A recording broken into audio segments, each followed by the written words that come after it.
I've got a huge soft spot for VW Scirocco, specifically Mark IIs. Love them. I actually own 3. We've consigned one for our 6th of July sale, which I have to say is probably the best one that I've been in. So I thought it was a perfect car to convert my learned colleague to the joys of driving an 80s VW. Right, so Elliot, we're going to jump in. Yep. You've got the keys, windows down so you can hear the noise, crucial part of the experience. And we'll see what he thinks. Right, Elf, yes. First impression, other than the fact it's really warm in here. It's really hot. It's excessively 80s. In what? It's boxy, there's buttons everywhere. It's really cool. It is, it's extremely cool. Yeah, wait till you cool. drive it. Oh. Lovely noise. On the of course it's on the button, it's VW. Right, so Elliot's just had to change the driving position from 5'3" to normal size. Yep. Firstly, you probably noticed this difference in the gearbox are delightful. Oh, it's like it's no different to my car. No, and Elliot drives a modern Golf GTI. You speak to lots of people who expect these old cars to be rattly and shaky and drafty and gearbox like stirring porridge and a clutch that gives you calf cramp, but the reality is this one's done 37,000 miles, and surprisingly it does actually drive like a new car. Yeah. No, it's really nice.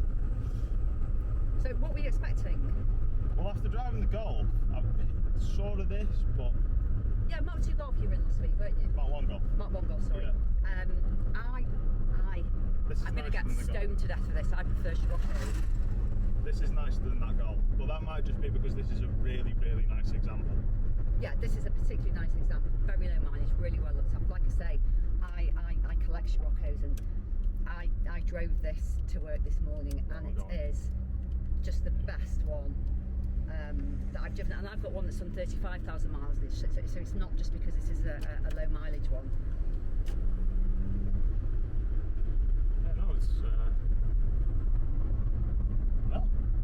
Happy as a daily driver? Oh yeah, no, I quite happily daily this. Yeah, nice thing about this as well is it hasn't had the rear parcel shelf cut out for 2-foot wide speakers.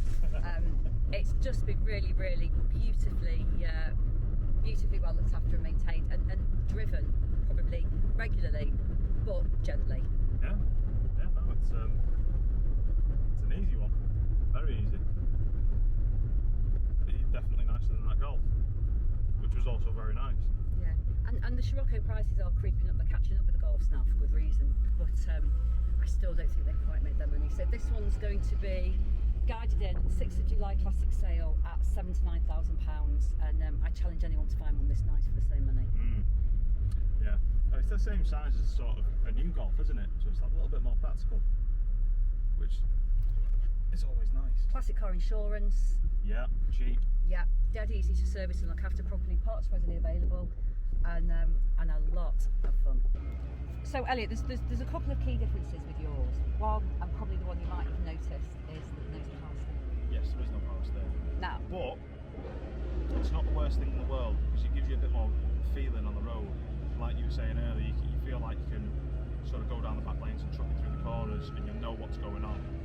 You don't feel disconnected. No, the payoff for me without power steering, I can live with no power steering at low speed, to know that you get that kind of more immersive driving experience. And this is a really, really planted car. You don't feel unsafe at any time. It's really balanced and it's really well set up. And these fabulous VW engines. This is a GT2 1800.